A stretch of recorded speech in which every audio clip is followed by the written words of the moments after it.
Ser bom em algo na vida já é difícil. Ser considerado por alguns o melhor numa determinada atividade é ainda mais. Se a gente falar do esporte mais popular do planeta, em que 8 a cada 10 brasileiros já nascem querendo ser pelo menos profissionais, aumenta, lógico, ainda mais a façanha. Agora você pensa num moleque de 17 anos chegar numa Copa do Mundo e jogar como se brincasse com os amigos no quintal de casa.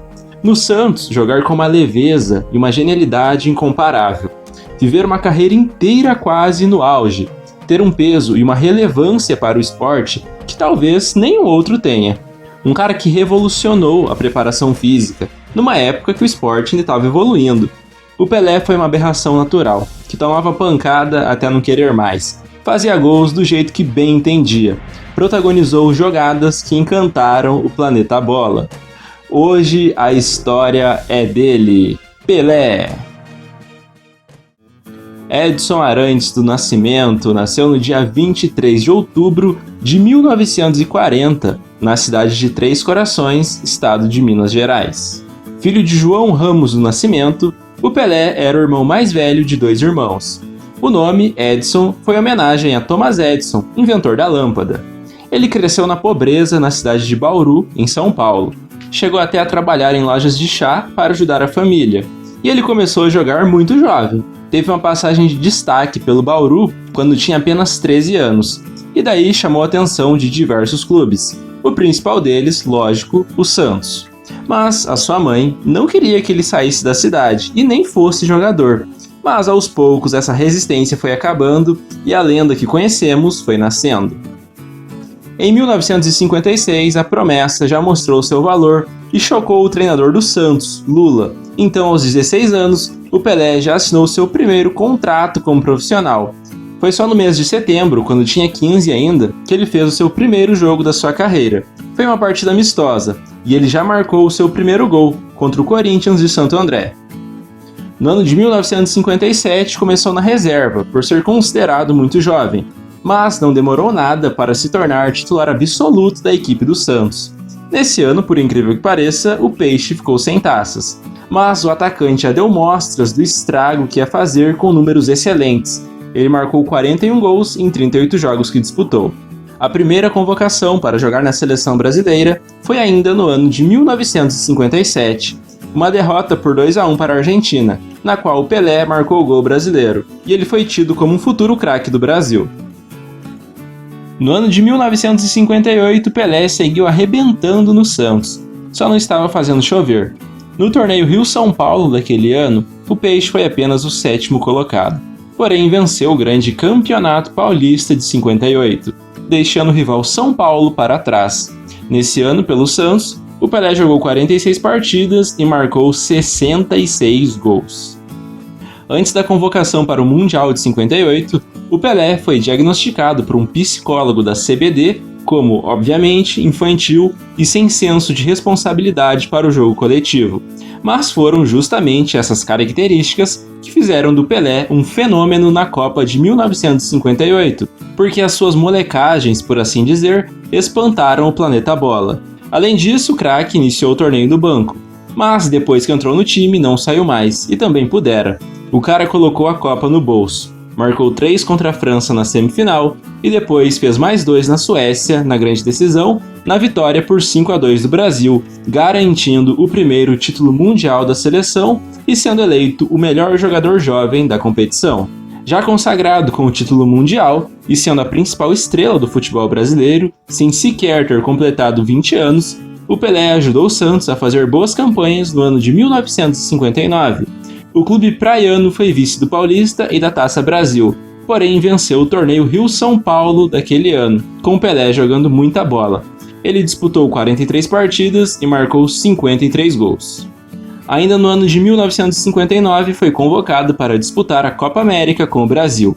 Para variar, ele foi soberano, marcou 8 gols em 6 partidas e foi o cara da seleça, além de artilheiro do torneio e melhor jogador. Porém, quem ficou com a taça foi justamente a rival, a Argentina. O Brasil foi vice. Simultâneo a isso, o Pelé, como qualquer outro jovem, serviu o Exército Brasileiro e chegou a jogar partidas e ganhar torneios na categoria. No ano de 1960, o Santos manteve a sua hegemonia no estado de São Paulo e voltou a vencer o Paulistão daquele ano. O Pelé fechou o ano no Peixe com 34 jogos e 33 gols oficiais. Já no ano de 1961, o Santos, que além do Pelé tinha um timaço, continuou a jogar muita bola. Um futebol muito fluido, infinitamente mais objetivo que os outros clubes no Brasil. Prova disso foi que o time ganhou novamente o Paulistão e venceu também a Taça Brasil, ao passar o carro no Bahia e vencer por 6-2 no placar agregado na final. Além das duas taças, o Pelé marcou assustadores 62 gols em 38 jogos com a camisa do Santos nesse ano. No ano seguinte, ano de 1962, o Santos fez aquilo que era rotina para o clube, ou seja, vencer o Campeonato Paulista, mais um para a conta do Pelé. O alvinegro praiano também levou a Taça Brasil pelo segundo ano consecutivo. Porém, o Brasil estava ficando pequeno para tanto talento do Pelé e seus companheiros. E a equipe triunfou também na Copa Libertadores. Precisou de 3 partidas para bater o tradicional Peñarol na final e ficar com aquela taça. No último jogo da final, o Pelé marcou 2 vezes para o Santos, numa vitória por 3-0 e foi a cara da conquista. No final do ano, o time encarou o Benfica pela Copa Intercontinental e superou o time de Eusébio, além da soberba dos benfiquistas, não dando a menor chance para o clube português. 3-2 e 5-2 foram os placares a favor do Santos. O Pelé marcou 5 desses 8 gols. Já sendo o melhor jogador do mundo, foi convocado para jogar a segunda Copa da carreira, no Chile. O Pelé jogou bem os 2 primeiros jogos, mas sofreu uma lesão que o tirou desse Mundial.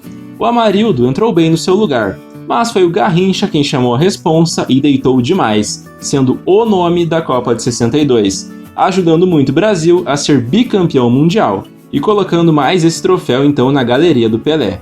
Depois de tantas façanhas, o Peixe seguiu numa pegada monstra. O time era soberano no futebol nacional e sobrava com relação aos adversários. O Santos ganhou o torneio Rio-São Paulo, ganhou também a Taça Brasil e ganhou novamente a Copa Libertadores. Dessa vez, batendo Boca Juniors na decisão.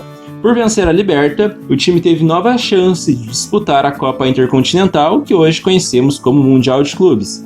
Dessa vez, o Milan ofereceu muito mais resistência e venceu o Santos por 4-2. Depois, o Peixe devolveu o mesmo 4-2 e, por fim, bateu os italianos por 1-0 no jogo desempate e ganhou mais um título de relevância mundial. Ao todo, no ano, foram 4 taças do Peixe. E o Pelé jogou 36 partidas e marcou 51 gols. No ano de 1964, o Santos continuou sua sina e venceu o Campeonato Paulista, o Torneio Rio-São Paulo e também a Taça Brasil. A nível nacional, não deixou passar nada. O clube acabou caindo na semifinal da Libertadores e perdeu as chances de um tricampeonato.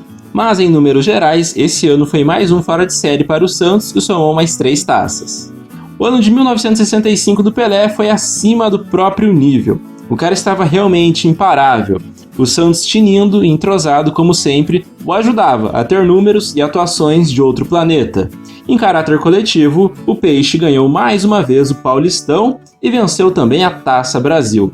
Mais 2 títulos muito relevantes foram para a Vila Belmiro. O Pelé, aliás, foi o artilheiro da Libertadores daquela temporada. Nesse ano ele jogou 44 partidas e meteu incríveis 63 gols. O ano de 1966, no entanto, foi bem atípico, e o Santos ganhou só um título, foi o Torneio Rio-São Paulo. Foi vice da Taça Brasil. Era claro que o time era extraordinário, mas o ápice havia passado. Com vários jogadores do Peixe, o Brasil foi jogar o Mundial deste ano de 1966. Aos 26 anos, o Pelé já estava na sua 3ª Copa do Mundo e tinha a oportunidade de ser trimundial. A seleção, assim como seu craque, não conseguiu jogar bem, e o Brasil acabou decepcionando e foi muito mal. Caiu logo na primeira fase, depois de perder para Hungria e Portugal. Assim como o ano de 66, o ano de 1967, tanto do Pelé quanto do Santos, não teve uma alta quantia de taças, mas o clube conseguiu ao menos vencer o Campeonato Paulista desse ano e essa foi a única taça. Em 1968, o Santos ganhou o Campeonato Paulista com larga vantagem para cima do Corinthians, segundo colocado, e ganhou também mais um título nacional. Dessa vez foi o Torneio Roberto Gomes Pedrosa, que no caso era equivalente à Taça Brasil, ou atualmente como a gente chama de Campeonato Brasileiro. Além desses troféus, o Santos ganhou a Recopa Intercontinental, ao bater a Forte Internazionale de Milão na decisão. No ano de 1969 aconteceu um feito histórico. O Pelé, que já há algum tempo perseguiu seu gol 1000, conseguiu chegar à marca, claro, numa contagem não oficial. Foi um jogo válido pelo Roberto Gomes Pedrosa no Maracanã contra o Vasco da Gama, gol de pênalti no goleiro argentino Andrada. Os jogadores do Vasco provocaram o jogo todo, já sabendo desse objetivo individual do Pelé. De títulos coletivos, o Peixe conseguiu mais uma façanha estadual, venceu o Paulistão daquele ano de 69. Ainda nesse ano, segundo algumas teorias, o Santos teria parado uma guerra que acontecia na Nigéria. Há versões de que o time só foi usado para aumentar a popularidade do governo local e nem havia rolado guerra de fato. No ano pelo Peixe, o Pelé disputou 42 jogos e marcou 40 gols.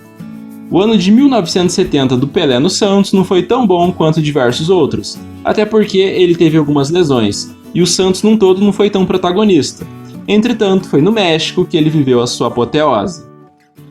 Então, no Mundial do México de 1970, a seleção brasileira, sem nenhum pudor, reuniu o que tinha de melhor e mandou para o campo um time extremamente ofensivo, que jogou um futebol que até hoje é tido como o melhor de uma seleção na história. Uma época em que, sistematicamente, era possível colocar uma série de craques sem gerar desequilíbrio defensivo. E o Pelé foi a figura central do time que tinha Gerson, Rivelino, Jairzinho, entre outros craques. Nesse Mundial, o gênio protagonizou lances históricos. Golaços que entraram para a história justamente porque não aconteceram, como o gol do meio-campo, batizado como o gol que o Pelé não fez, e aquele que ele dá meia-lua sem encostar na bola no goleirão do Uruguai. Certo que foram 4 gols e 6 assistências em 6 partidas. Na final contra a Itália, o Pelé marcou um golaço de cabeça, mostrando sua impulsão monstruosa, além de ter dado passes para mais 2 gols dos seus companheiros. O Brasil bateu a Itália por 4-1 na decisão e foi tricampeão do mundo no Estádio Azteca em 1970, no México. Além disso, Pelé, obviamente, foi eleito o melhor jogador, o craque daquela Copa do Mundo. Depois de algumas especulações da saída do Santos, o Pelé continuou no Alvinegro no ano de 1971. Porém, o Peixe teve um ano ruim em termos de resultados e aquela geração fantástica que encantou o Brasil e o mundo, aos poucos foi envelhecendo e se desfazendo. O time acabou o Paulistão apenas na 5ª colocação e no Campeonato Brasileiro foi o 9º colocado. O Pelé jogou 40 partidas e marcou apenas 7 vezes. Depois do Mundial, já consagrado com a amarelinha, o Pelé decidiu se aposentar da seleção. Ele disputou mais alguns amistosos no ano de 1971. O último gol com a camisa da seleção foi no amistoso contra a Áustria, e a última partida foi contra a Iugoslávia, um empate em 2-2 no Maracanã. Mais de 138 mil pessoas estavam presentes. Daí pra frente o Brasil viu surgir diversos craques, diversos ídolos, mas o Pelé com a camisa da seleção só em partidas festivas. Com a amarelinha, o gênio jogou 91 partidas oficiais, marcou 77 gols, deu 31 assistências e ganhou 3 títulos, 3 Copas do Mundo.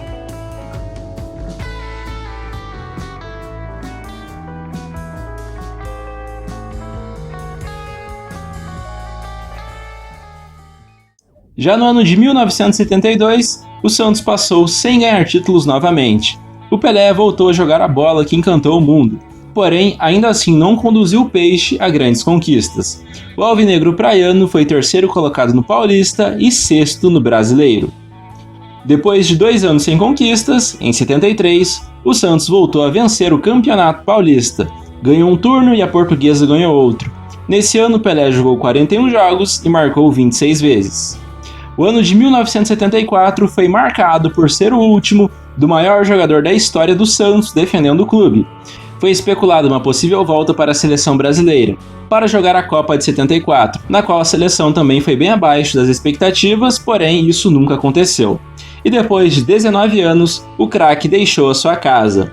No Santos, o Pelé jogou 663 jogos oficiais, marcou 642 gols e ganhou 25 títulos. Ao contrário do que muito se pensava, essa não foi a aposentadoria definitiva do Pelé, pois ele ainda foi jogar no futebol norte-americano, mais precisamente para defender o New York Cosmos. A chegada dele lá foi um marco para a história do futebol nos Estados Unidos. Um cara desse tamanho, mesmo experiente, prestigiando o futebol nacional, que ainda não havia sido aderido completamente pelos americanos. Num futebol de nível técnico bem fraco, seguiu se destacando, apesar de ter feito poucas partidas nesse ano de 75. Já no ano de 1976, o time americano fez diversas excursões mundo afora e jogou muitos jogos de pré-temporada, além da temporada regular dos Estados Unidos, que acabou ficando sem títulos. O Pelé jogou 24 partidas e marcou 15 gols nesse ano. O ano de 1977 foi o último como jogador profissional, e o Pelé ganhou companhias ilustres no seu time, o também experiente lenda do futebol alemão Franz Beckenbauer, além do lateral brasileiro Carlos Alberto. E nesse ano o Pelé ganhou o único troféu no futebol estadunidense, foi a Liga de Futebol Norte-Americana. E aí, aos 37 anos, o Pelé deixou o futebol. No New York Cosmos foram 64 partidas, 37 gols marcados e um título conquistado.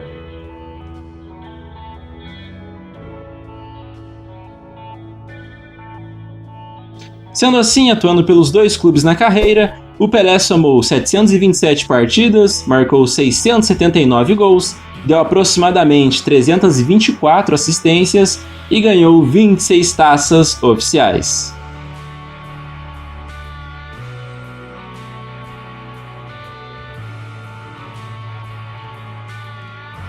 Todos esses números, lógicos, são de jogos e gols oficiais. Somando excursões, diversos amistosos, jogos festivos, selecionado do Exército, o Pelé disputou 1.351 jogos e marcou 1.283 gols. E as honrarias não pararam por aí. Ele foi 9 vezes o artilheiro do Campeonato Paulista, 3 vezes o artilheiro da Taça Brasil, 1 vez o artilheiro do Torneio Rio-São Paulo, além de ter sido condecorado como atleta do século XX pelo COI, o Comitê Olímpico Internacional, e melhor jogador do século XX pela IFFHS, a Federação Internacional de História e Estatística do Futebol, além de diversos outros prêmios. E no ano de 1995 ele foi nomeado por Fernando Henrique Cardoso o ministro dos Esportes no Brasil. Ele propôs uma redução na corrupção nos bastidores no futebol brasileiro, criando aquela que ficou conhecida como a Lei Pelé. Em 2001, deixou o cargo, depois da acusação de envolvimento em um escândalo de corrupção. No ano de 2015, a France Football fez uma revisão histórica de merecedores da Bola de Ouro, já que na época em que o Pelé jogava, somente europeus eram premiados como o melhor do mundo. Sendo assim, ele foi considerado pela revista francesa o melhor do planeta em 1958, 59, 60, 61, 63, 64 e 1970, ou seja, ele tem 7 bolas de ouro no total. Ao longo dos anos, o Pelé começou a sofrer com problemas de saúde.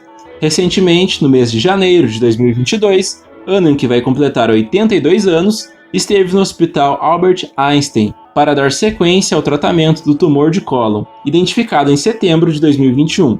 Ele recebeu alta e apresentou condições clínicas estáveis.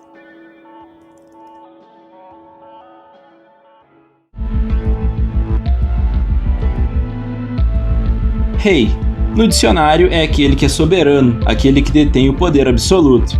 Uma boa definição para o que o Pelé fez na sua época enquanto jogava bola.